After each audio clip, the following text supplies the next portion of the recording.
Hi, my name is Charlotte Allen and I'm a freelance community gardener based in South Birmingham.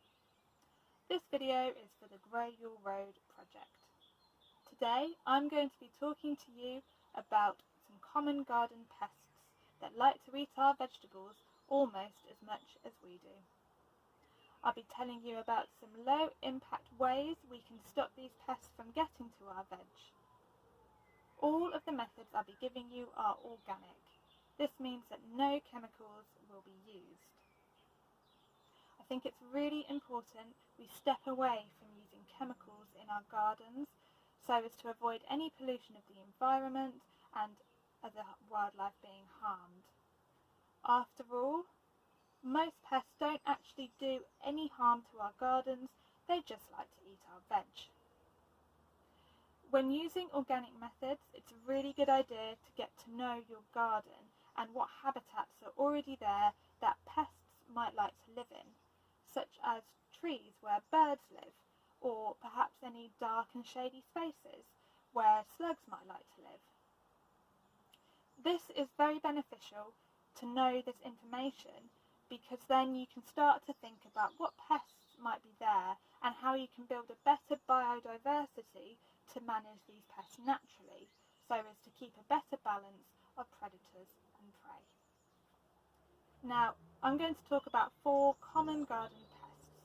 Not all of them will apply to you in your garden, and therefore I'm going to talk about them separately and the materials you might need to manage them separately too. Most of the materials you'll be able to find in your house, however some you might choose to buy. So to start with, I'm going to talk about birds. Now birds such as sparrows and pigeons really like to eat leafy vegetables such as kale and chard and spinach. In fact, this is a kaleette seedling and this is a pigeon's favourite. They will happily strip away the leaves, leaving just the stem behind. It's quite obvious damage, so if you start to see torn leaves on your leafy vegetable crops, it might be a sign that birds have been there. Now, I would recommend using a net over these crops just to stop these birds from getting to your veg. A 12mm mesh net would do the trick, and what you do to use this is simply build a structure around your crop and drape the net over the top, making sure that the net isn't touching the plant so the birds can't peck at the leaves still. A net is actually a very worthwhile investment because it's durable and can be used year after year. However, if you don't have access to a net or you'd rather not use one, then another option is to delve into your recycling bin and get creative making a scarecrow. This lovely flower is made from a beer can, and you can simply place it in the ground next to your leafy vegetable crops and it will scare any birds away. Next, I'm going to talk about butterflies. Now, butterflies are such a delight to see and add so much colour and interest to a garden. However, they do tend to lay their eggs on brassica crops, such as cabbage and broccoli and kale. As you can see, this is one of our cabbage seedlings that we're about to plant in the garden, and I won't be planting this out without placing a net over. Now, the net you use for placing over a brassica crop to prevent butterflies is different to a bird's net. This is a butterfly net. It has 5mm mesh, so it's slightly smaller so no butterflies can get in.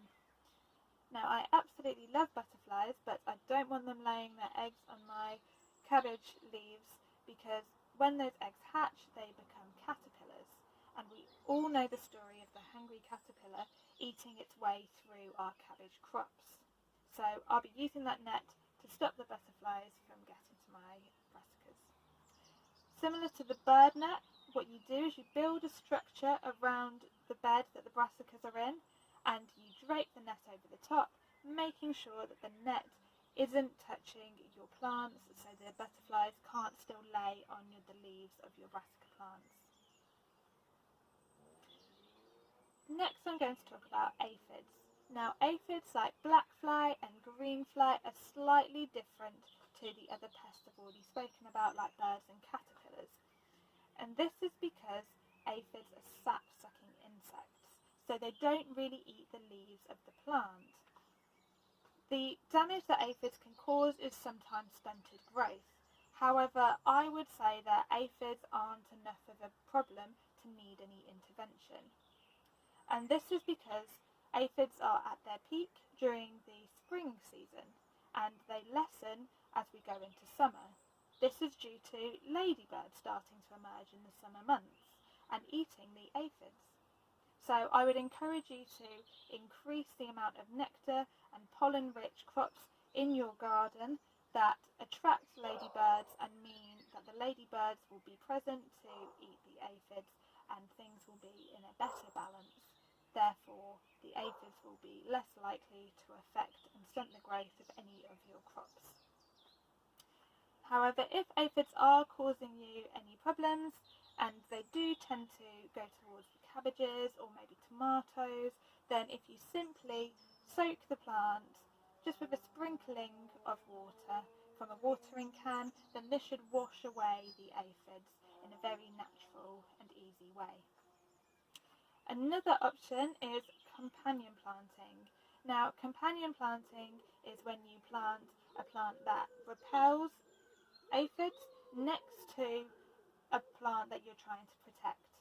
So in this case, you might like to plant a French marigold which repels aphids next to a tomato plant which you're trying to protect, so you have lots of lovely tomato fruit. Finally, I'm going to talk about slugs.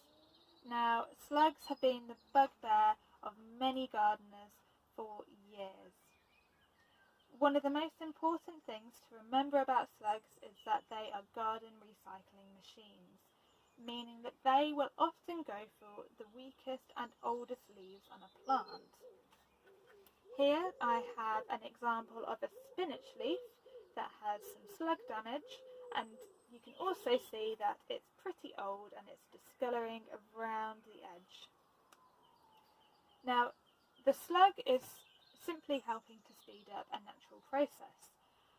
However, once the slug is around your plant, it won't just stop at those older leaves, it will also eat the younger ones too. So, a very easy way to stop slugs from gravitating towards your plants is to pick away those older leaves so that the slugs aren't attracted there in the first place. However, if this isn't working for you, there are other methods you can try too. One famous method is beer traps. Now, what you do with a beer trap is you fill a container with beer, you place it near the affected plants, and the slugs are attracted to the beer, so will crawl into the trap and they will die in that trap. So to build a beer trap, you simply get a container. I've used an old milk bottle that I've cut the bottom off, so this is something that you might have lying around your house or in your recycling. And you simply place some beer into your container like so, and pop this container near the plants that have been affected by slugs. And as I say, the slugs will be attracted to your beer trap rather than your crop.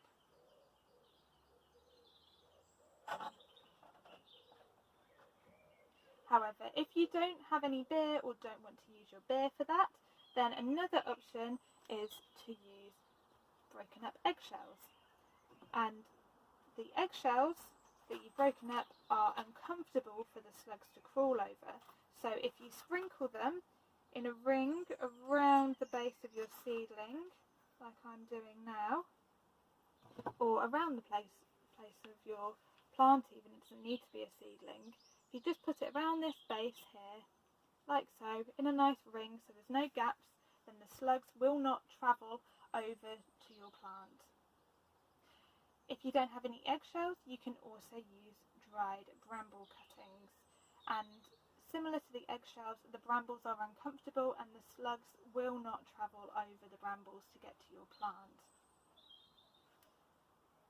Now, one of my favourite methods for managing slugs is to increase the biodiversity in my garden by encouraging hedgehogs. And hedgehogs like to eat slugs, and therefore there will be fewer slugs in your garden. Hedgehogs like to live in wood piles or in leaf compost.